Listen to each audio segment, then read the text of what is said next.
फक्त Marathi TV YouTube चॅनलला subscribe करा आणि आमचे लेटेस्ट व्हिडिओज सगळ्यात आधी बघण्यासाठी बेल आयकॉनवर क्लिक करायला विसरू नका.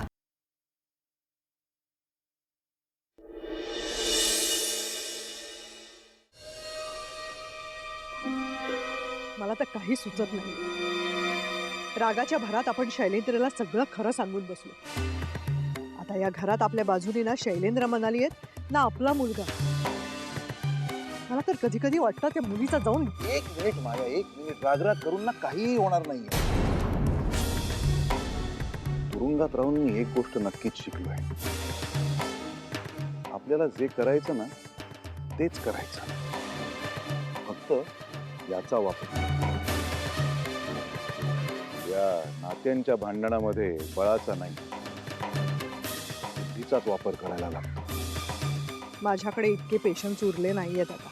माझ्याकडून घेऊ माया. खरंच हाणामारी करून मारामाऱ्या करून आपण हा डाव नाही जिंकू शकत.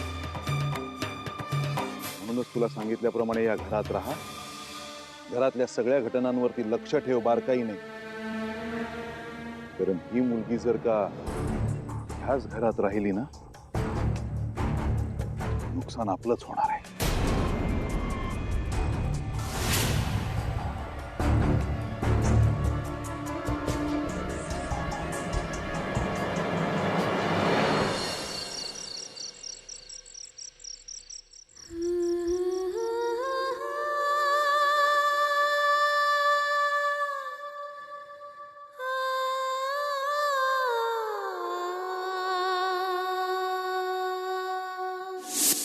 मला सांग लेखा, हे दत्तक घेण्याला तू तयार झालीयस?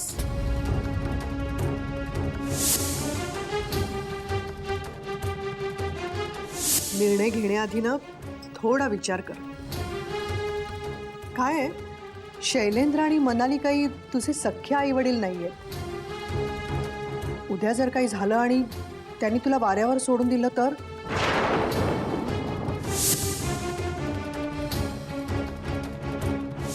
आता तू या घरातून कशी जात नाहीस ना तेच बघते मी. कुठेही जाणार नाहीये ती.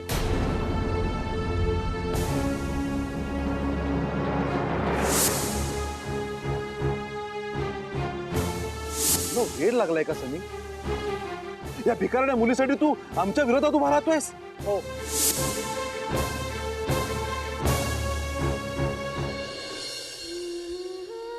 काय चाललंय या घरात माझ्यामुळं? समधी खुश होती, पण मी आले आणि ते समधी भांडायला लागली. साहेब, माया आत्या आणि मनाली ताई या समध्यांमध्ये भांडणं व्हायला लागली. मी इथं आलेच नसते तर समध्यांशी चांगलं वागले असते. कोणी कोणाशी वाईट वागलं नसतं. त्या परीस ना जाते इथून, म्हणजे समध थांबल. समध्यांचे आधीसारखे वागायला लागतील. मला इथनं गेलंच पाहिजे.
ये. मी तुझीच वाट बघत होतो. मलाही जरा बोलायचं आहे तुझ्याशी. बोल. हे काय चाललंय समीर तुझं? तेच विचारण्यासाठी मी तुझी वाट बघत होतो. म्हणजे म्हणजे तुझं हे सगळं काय चाललंय? तू मला जाब विचारतोयस? हो. नाही, विचित्र वाटेल तुला, पण तेच सत्य आहे.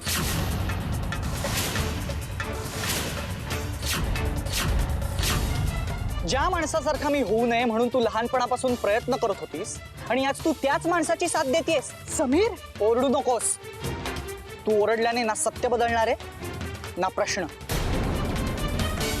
समीर, सगळ्याच गोष्टी मला तुला समजावता नाही येणार. प्रयत्नही करू नकोस. मला समजूनही नाही घ्यायच्या. अरे म्हणजे आपण काही बोलणंच मूर्खपणाचं आहे. अच्छा, म्हणजे तू जे करतेस तो शहाणपण आहे का? हो, कारण त्यामुळे आपल्याला पैसा मिळणार आहे समीर, आणि पैशानी सगळं विकत घेता येतं. नाही, पैशाने सगळ्या गोष्टी विकत घेता येत असतीलही, पण मुलगा, त्याचं प्रेम, त्याचं काय? का त्याचीही किंमत लावली तू आणि त्या माणसाने? तो माणूस तुझा बाप आहे समीर. आई ग, तो माणूस माझा बाप आहे ना, हीच सर्वात मोठी शिवी आहे माझ्यासाठी.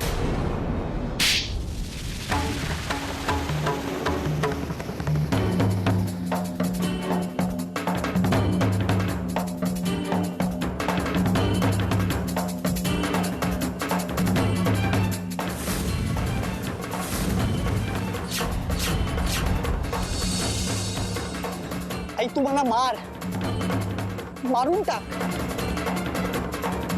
पण ती माझ्यासाठी शिवी आहे. शिवीच राहणार.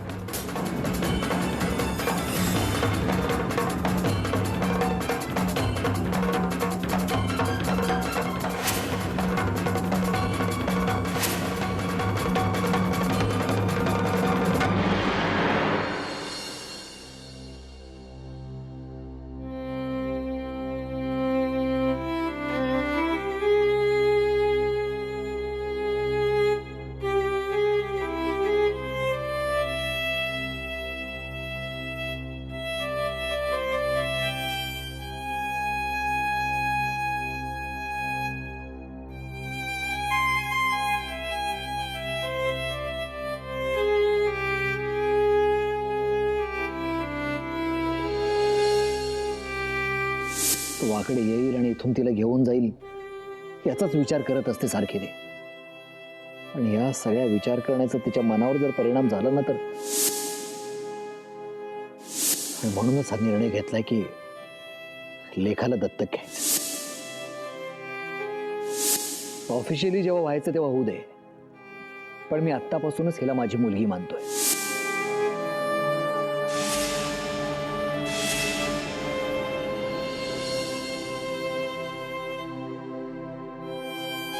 कायद्याने आई होणं आणि मनाने आई होणं यात खूप फरक आहे, हे मला माहिती आहे.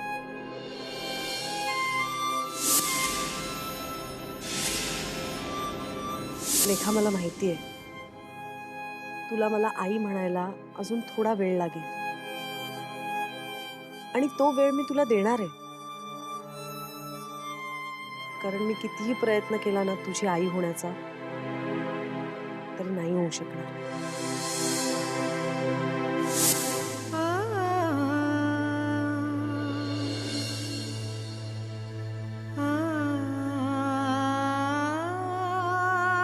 साहेब, ताई, तुम्ही मला तुमच्या घरात ठेवलं, ऐकल्या मुलीसाठी एवढं समज केलं. आता तुम्ही माझं एकलेपण बी दूर करायला निघाला होता ना. तुमचे उपकार जन्मभर नाही विसरणार. या घरानं मला माझी समधी नाती परत केली. माझ्या आया बाबांनी तुम्ही माझ्यावर लई प्रेम केलं, पण माझी सावली बी इथं राहिली तरी बी या घरातलं सुख हिरावून जाईल, आणि त्यासाठी ना सौताला कवा बी माफ नाही करू शकणार. म्हणून मी इथून जात आहे.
नव्हतं जायचं.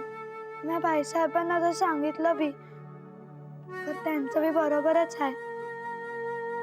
ज्या मुलीबद्दल काय बी माहित नाही तिला कसं घरात ठेवायचं.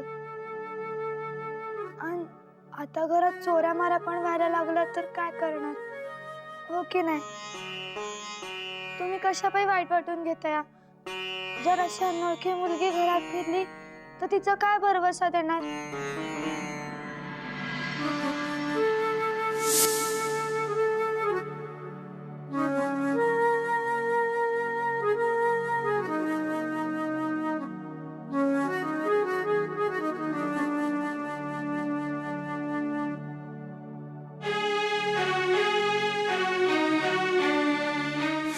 साहेबांना सांगा त्यांचे लय उपकार आहे तो म्हणून. वेडी आहेस का तू? उपकार काय मानतेस त्या? आई वडील आपल्या मुलांवर कधी उपकार करतात?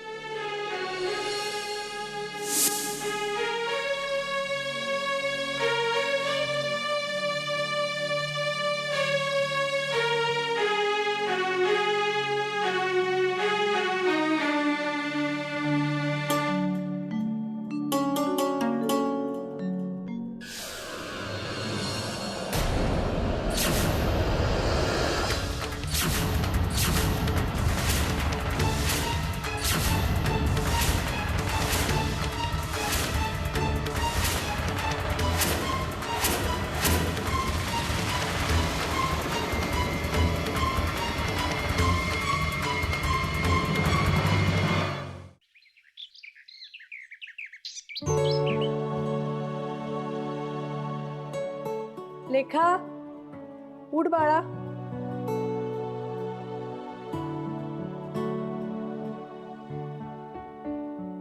ए लेखा, उठ. आज खूप कामं करायची आहेत. अगं आज दत्तक विधी आहे, कपडे पण घ्यायचे आहेत तुला जाऊन. चल चल उठ.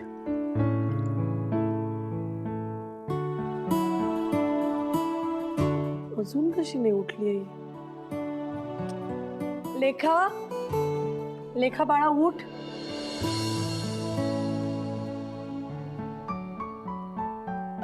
लेखा, आवरलं का ग? लेखा,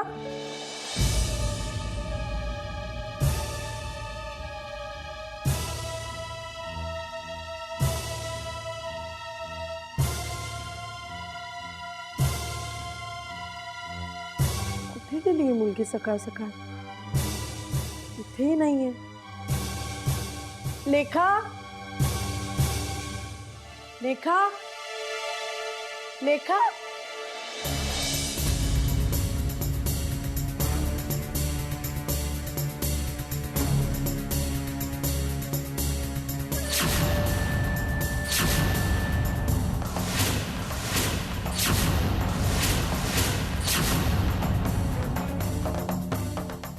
शैलू, शैलू, शैलू. काय ग, काय झालं? अरे लेखा कुठे दिसत नाहीये.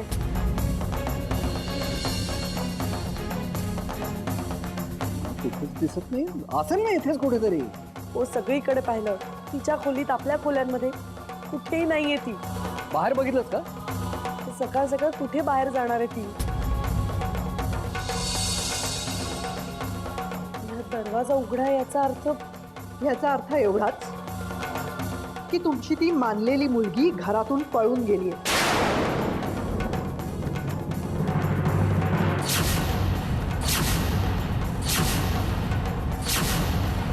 आता फक्त घरातली तिजोरी रिकामी झाली नाहीये ना, एवढं बघा म्हणजे झालं. असा विचार फक्त तूच करू शकतेस.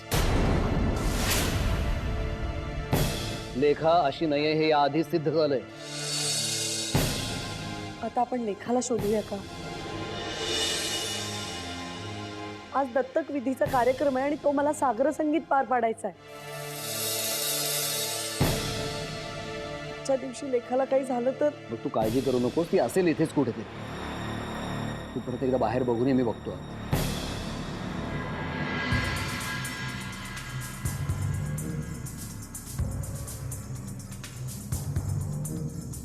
कुठे गेली असेल? प्रशांतला कळवायला हवं.